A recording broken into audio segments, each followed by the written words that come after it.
The British Columbia Institute of Technology acknowledges that our campuses are located on the unceded traditional territories of the Coast Salish nations of Musqueam, Squamish, and Tsleil-Waututh.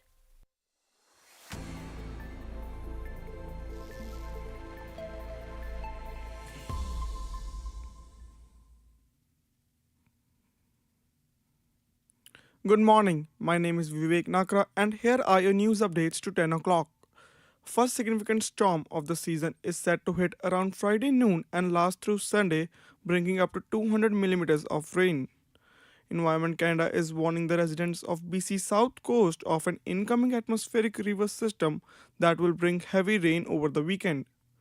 They also say that there will be high winds along with the rain gusting up to 80 kilometers an hour in areas close to water. Areas that could see the prolonged heavy rain and high winds include Metro Vancouver, the Fraser Valley, Whistler, the Sunshine Coast, and Vancouver Island. Voters in these areas who have not cast a ballot yet in the fall provincial election will have to contend with the atmospheric river system on election day. Now we are joined by our producer Gina Tang with the daily headlines.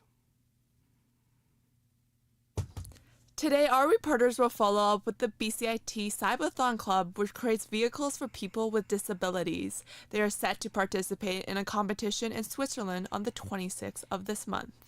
Additionally, we will cover the North Baseball Memorial Tournament honoring a child who passed away during this summer. One of our reporters hopes to reach out to the president of the baseball team to inquire how this memorial will raise awareness and if any other initiatives are recognizing the child's. We're also pursuing a story on International Shakeout Day. The BC Earthquake Alliance is hosting an event in British Columbia, and our reporter aims to contact them to ask about earthquake preparedness. Another story focused on the accuracy of Google's recently added first Indigenous language in Canada. In Nuktuk, a reporter plans to contact the Taprata Kanatami National Organization representing 70,000 Inuits in Canada to discuss the challenges of maintaining this language. Finally, we're covering the 60th anniversary of the Vancouver Academy of Friendship Society, VAFS, for Indigenous people. Due to oncoming poor weather conditions this weekend, our reporter hopes to contact shelter centers to ask how they are managing.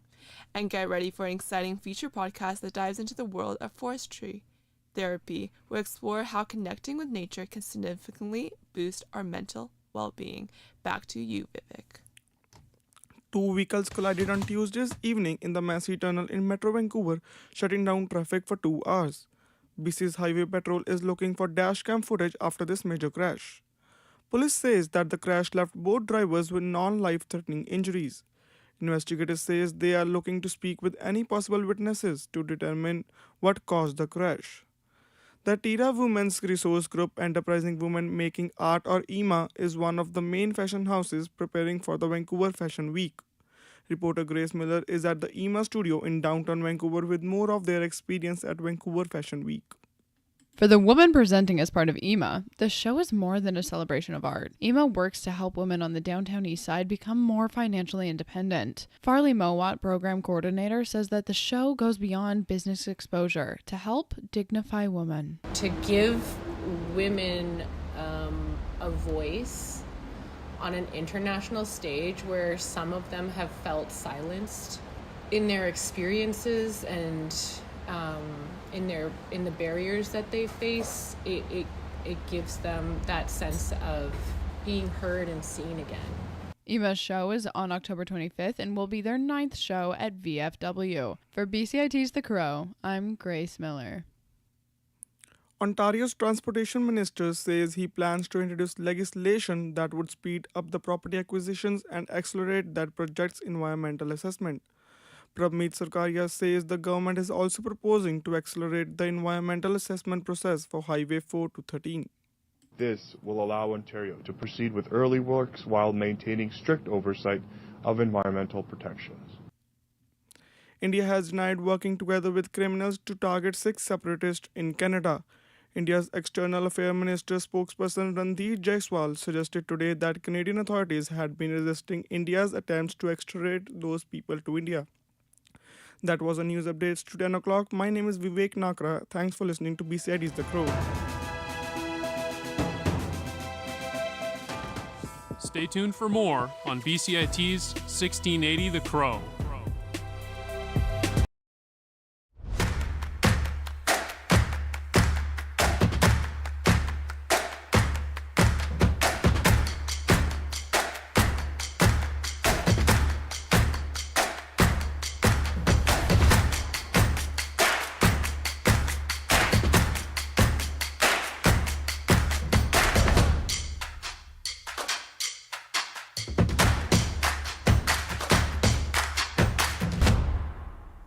Everything is changing to digital. Everything is online. People aren't just waiting for the 6 o'clock news anymore. People want their news right now. They want to be able to go onto their smartphone, onto the internet, and see the news that they want to see.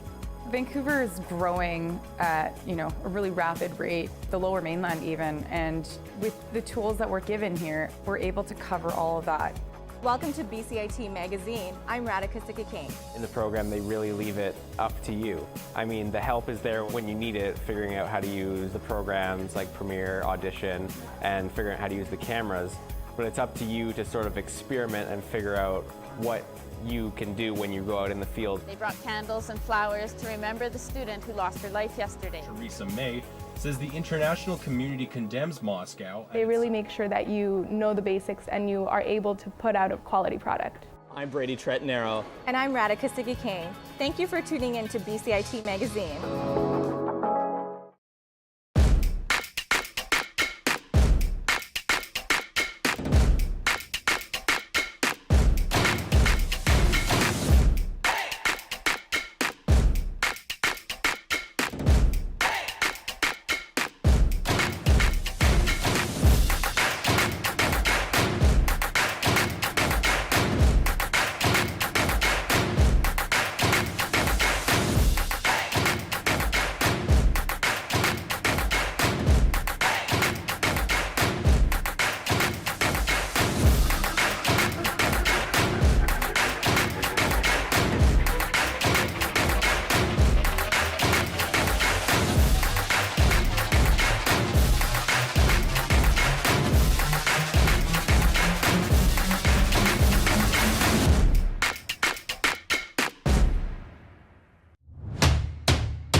Good morning, sports fans. I'm Filip Kovacevic with your sports headlines for 10:10.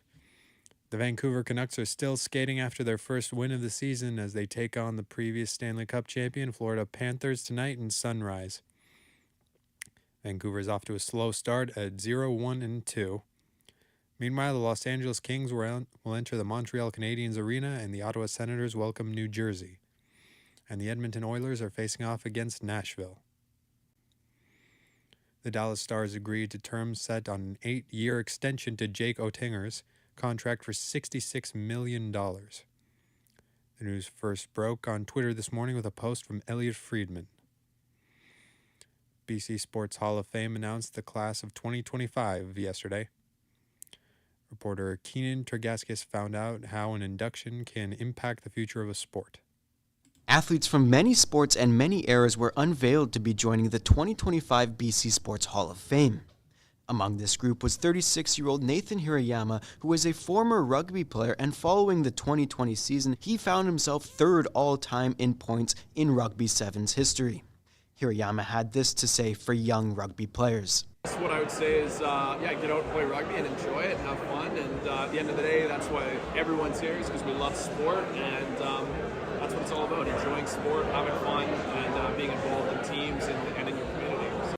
The induction banquet for this class will be held in June. Keenan Tergaskis, BCIT's The Crow. The Women's Sport Foundation celebrated its 50th anniversary last night in New York. Almost 100 female players attended the dinner to celebrate the foundation's accomplishment and its founder, Billie Jean King. King, the former #1 female tennis player, honored the 1999 U.S. Women's World Cup champions, PWHL, and Los Angeles Dodgers co-owner Mark Walter in the 2024 WNBA rookie class during the dinner. LeBron James and his 20-year-old son, Bronny, are about to become the first father and son to play on the same NBA team. Yet this historic pairing presents unique challenges that could affect the Los Angeles Lakers' goal of becoming a title contender again. Bronny has already acknowledged and lamented the social media stigma of favoritism and nepotism directed towards the beginning of his NBA career. The Lakers have gained criticism for using a draft pick to achieve this father-son pairing, but Bronny's first few months on the roster has made an overwhelmingly positive time with the Lakers, both from the office that set it up and from the players lacing up their shoes alongside the James father and son duo.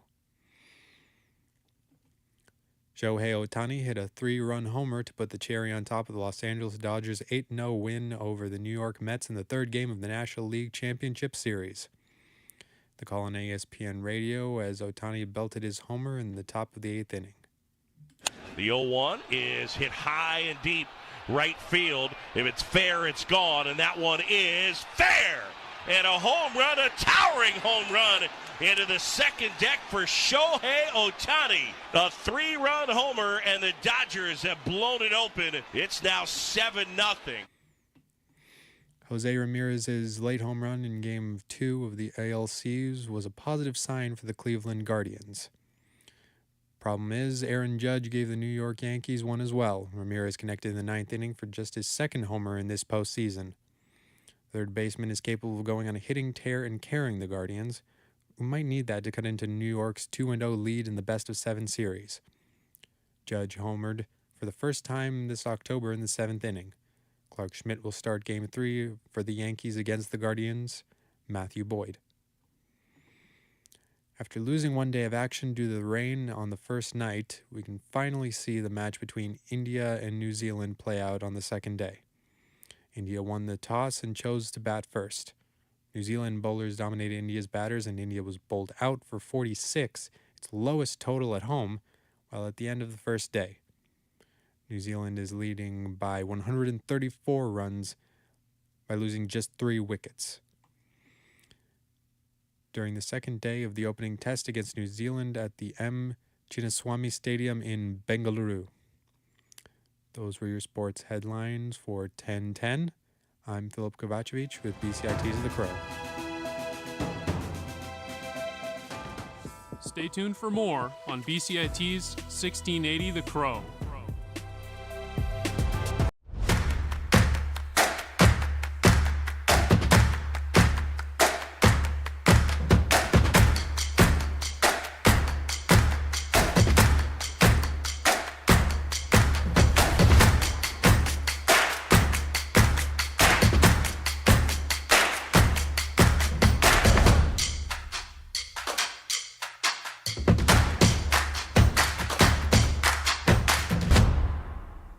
everything is changing to digital. Everything is online. People aren't just waiting for the 6 o'clock news anymore. People want their news right now. They want to be able to go onto their smartphone, onto the internet, and see the news that they want to see.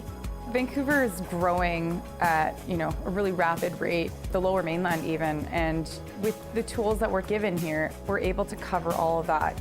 Welcome to BCIT Magazine. I'm Radhika Sikakane. In the program, they really leave it up to you. I mean, the help is there when you need it, figuring out how to use the programs like Premiere, Audition, and figuring out how to use the cameras. But it's up to you to sort of experiment and figure out what you can do when you go out in the field. They brought candles and flowers to remember the student who lost her life yesterday. Theresa May says the international community condemns Moscow. They really make sure that you know the basics and you are able to put out a quality product. I'm Brady Tretnero. And I'm Radhika Sikakane. Thank you for tuning in to BCIT Magazine.